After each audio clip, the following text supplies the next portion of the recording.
Hey there, welcome to Elevate Real Estate, the podcast where we spill the beans on all things real estate, from the highs to the lows and everything in between. Whether you're just dipping your toes in or you're seasoned pro looking for that extra push, Elevate Real Estate is a real talk from new investor, me, Diana Andes. And me, Lila Kaplan, a seasoned investor where we ask questions, share ideas, and help each other grow. Get ready to elevate your real estate game and let's climb and prosper together. Hi, welcome to another episode of Elevate Real Estate with me, Lila Kaplan, and my friend. I am Diana Andes. And we got such an exciting topic. It's definitely one of the hottest topics that all of our buyers, investors, friends have asked us over the years. And we somewhat alluded to this topic in our last episode and the previous episode, which is short-term rentals. Now, what is short-term rentals? So short-term rentals is basically any rentals that is 30 days or less. And so in today's episode, what we're going to do is just to dive in more detail with short-term rentals, from how to find the right market, to how to analyze a deal, to how to find that right agent in that market to help you with the deal, and then ultimately what you should do post closing on your short-term rental.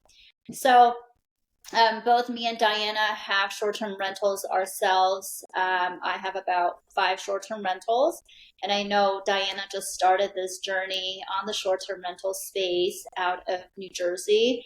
I have a few short-term rentals across the United States, but mostly on the East Coast.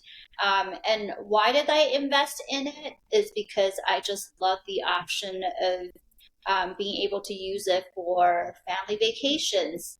If you think about your long-term rentals and even mid-term rentals, sometimes, you just can't really use it with your family, right?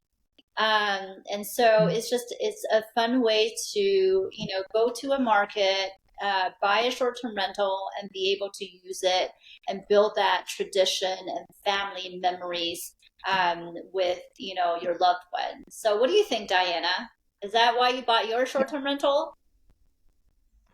Like when we were trying to decide on where we wanted to buy something, I was just thinking, where does our family love to go? And we love Cape May in that area. So we looked around the area and our price point, and we decided to buy a small bungalow, just like 10 minutes out away from Cape May, but still close to the water and close to Wildwood. And really, obviously, numbers matter, but at the same time, it was just nice to know that even if we aren't quite, where we want to be, that in essence, we're still getting a great return because our family can enjoy it. And we have not gone live yet, but us as a family have gone there several times and just taken many, many vacations to our short-term rental. Yeah. And it's such a cool project as well, I would say, right? To get it up and running definitely has its stress, but also a lot of rewards as well. And Diana kind of alluded to why and why she decided on her market, right? It's because she lives close by it. They go there regularly as a family.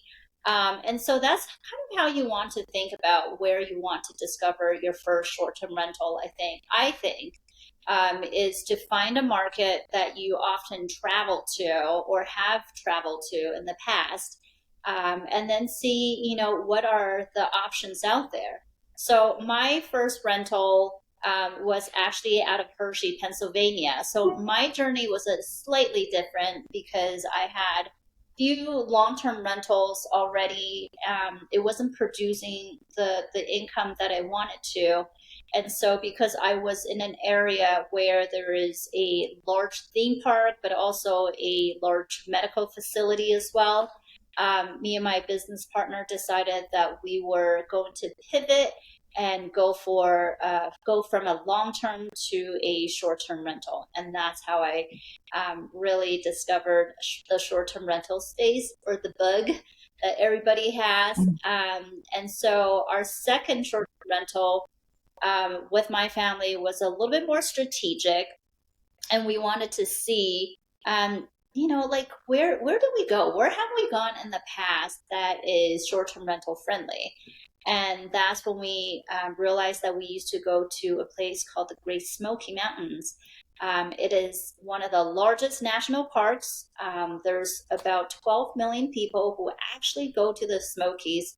And the short-term rental space within the Smokies is quite more accepting of short-term rentals rather than these large hotels. In some of these vacation destinations, definitely trying to get rid of the short-term rental space just so that they can continue to produce the margin that they used to before Airbnb blew up. So that's where we are. We have a couple of short-term rentals there, and we love it out there. We love taking the kids. Definitely, love to share some pictures with you guys. And if you want to check out some of our short-term rentals, we have our Instagram pages that you can go to. So mine is at lilamengkaplan. And Diana, Mhm. what's yours?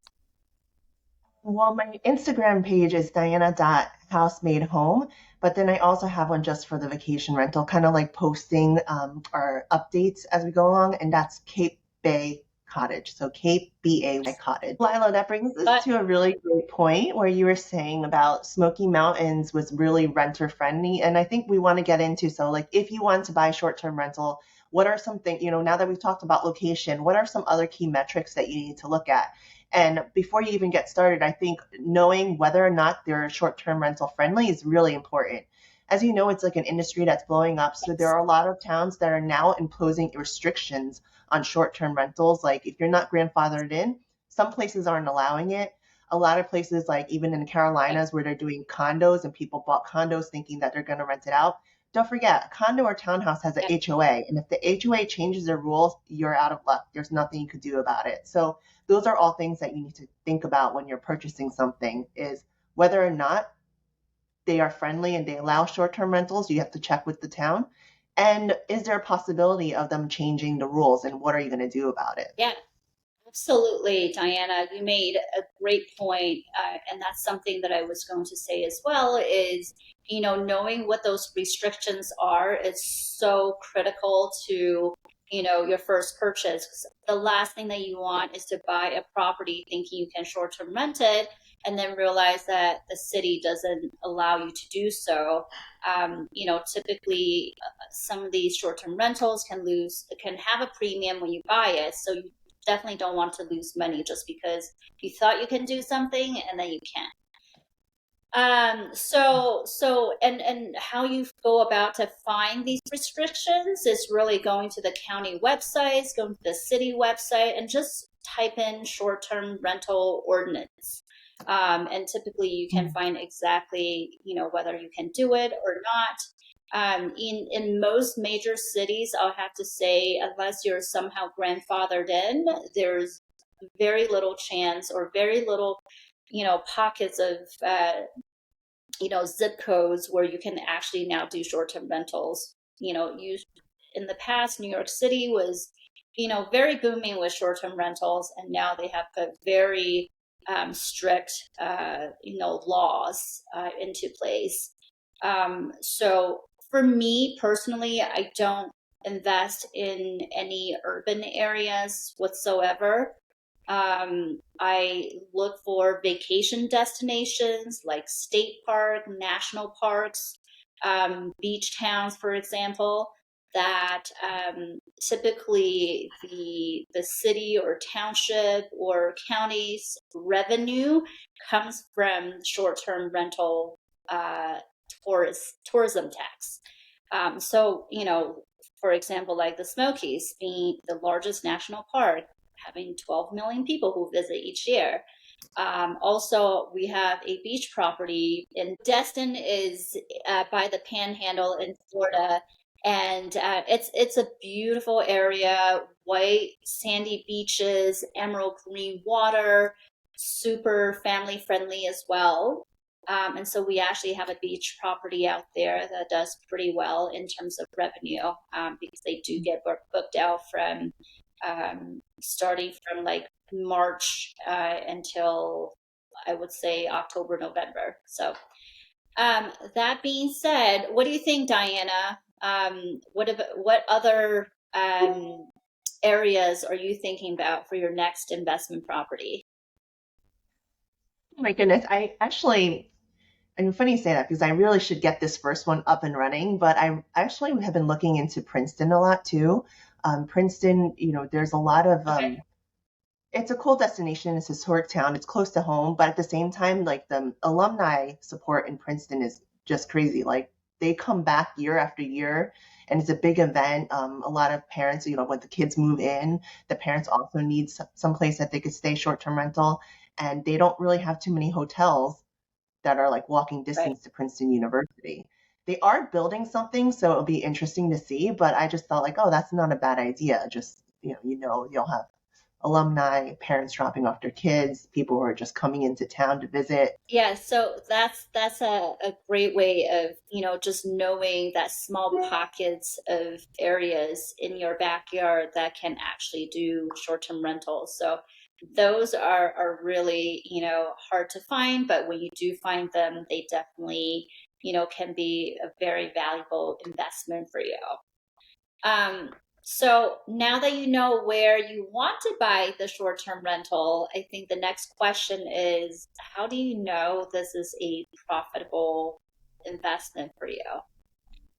So I would say, I do a lot of analysis just to make sure that the projected revenue and also expenses is, as accurate as I can to kind of project what the cash flow will be. And so for short-term rentals, I mean, I typically like um, the cash flow to be at least 20%. Right now, we're in a market where we have high interest rate and also high prices on homes, and so finding that type of investments is a little bit harder. But if you're trying to buy a vacation destination and you really don't care about cash on cash or any cash flow in your pocket, and you just want to buy a vacation property that pays itself, then that is okay as well. I just want to make sure that you guys understand that, a lot of investors do look for that cash on cash as a strict investment. But if you just want to buy a vacation for you and your family, then, finding a property that can, cash flow and break even throughout the year and just have it pay itself every single year and build that memory is totally fine and is still a fabulous investment ultimately. And you're still thinking about, in the long term you're building equity into that home, and that equity is being built by somebody else paying for your mortgage. You mentioned cash flow. So somebody who was interested in buying something, how would they calculate the cash flow? Yeah, that's a great question, Diana. So I would say, first of all, finding out how much revenue you can generate from this property, right? So how do you do that? You can do a very manual method of going to Airbnb and VRBO. And, on the Airbnb VRBO calendar, if you choose a couple of properties, you can see exactly how much they are making in terms of full revenue, not minus any expenses, but just the revenue that they're generating throughout the year. So you have to go through it, month by month, and then adding everything up to see what that total revenue looks like. And you will have to do that a couple of times just to make sure that you get you know a methodical number that you can use. But you can also use different resources like airdna.co. So AirDNA is basically a database of all the Airbnbs and VRBOs that's are listed out there, and you can simply put in the address of a property that you want to purchase, and it does spit out a number of projected revenue for that specific property. So that's probably the easiest way, but I would say, kind of do both methods just to make sure that, one method is not being inflated over the other method. So that's kind of how you find the revenue. And then the expenses is just pretty simple. given the fact that you are holding this property and that you are renting it out on a short-term basis, you want to make sure that you know how much utilities this property will cost. And that's going to vary, right, depending peak season and low season. What your insurance will look like, any repair and maintenance that you have to put in. Typically, I like to put in at least 10 to 20% of repair maintenance, depending on how new or how old the property is. Other things, expenses like landscaping, snow removal. What else is there? Pest control, especially pest control. I tell Diana this all the time. You know, whenever you're setting up a new Airbnb, make sure you have pest control on retainer because you know when people are coming in from all sorts of different locations and walking through airports, you know you're going to get bugs, and you're especially going to get bed bugs. And I think that's a whole nother topic that I can talk about when it comes to short-term rentals. So make sure that you do have pest control incorporated, pest control costs incorporated into your analysis as well. And then ultimately, you know, you're taking your revenue, you're minusing your expenses to get what they call a net operating income. But that operating income does not include your mortgage. So your mortgage will be taken out after the net operating income to come to your final cash flow. And that's the number that you use to calculate that 20%. And we can certainly, you know, do another episode on, you know, this topic specifically where I can go over these number very specifically and show you guys how to calculate the number. Absolutely. I think that would be really helpful just for a live example. One thing that I didn't, I'm sorry if I missed it, was also occupancy rate is important. So you want to calculate, like, you know, I bought the house down in Yes. Cape May. There are people who go into winter, but we have to assume that January through March or April, it's going to be a little bit slow or no occupants at all. So when you're doing your calculation, you have to think about where you're buying and are there guests that are going to be there all year round and factor that into that as well. But that was Yeah. really great information.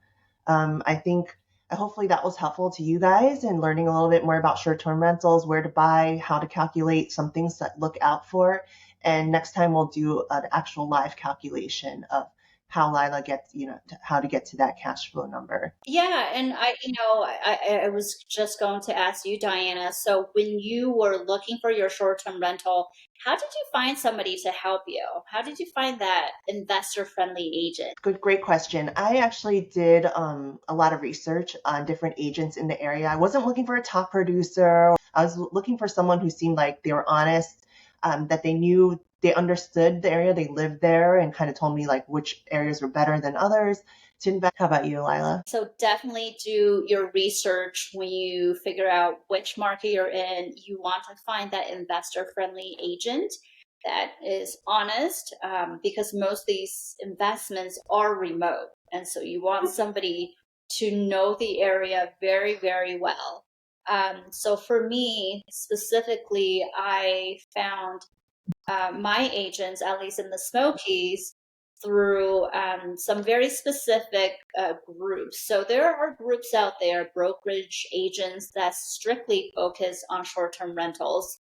I believe there is, so if you guys don't know who Avery Carl is, definitely search for her. She is very well known. She has her own brokerage, and all of her agents are in, I think, 9 different vacation destinations, and they are solely focused on short-term rentals. So her agency is called the Short Term Shop. So if you guys want to buy something in a vacation spot, definitely check her out. I do know that there are other resources and other groups that have popped up in the last few years that strictly focus on short-term rentals. So I would just do some Googling on those groups and then have a conversation with them and see, you know, what are their experiences like? Did they grow up in the area? How many rental properties do they have? How do they calculate their cash flow? I personally would stay away from anybody who hasn't made any investment and who doesn't have any rentals at all. Um, it's nice to talk about the number, but it's great to have somebody who's actually experienced, who have gone through that process, and know exactly how to guide you through that process step by step because they have done it. So,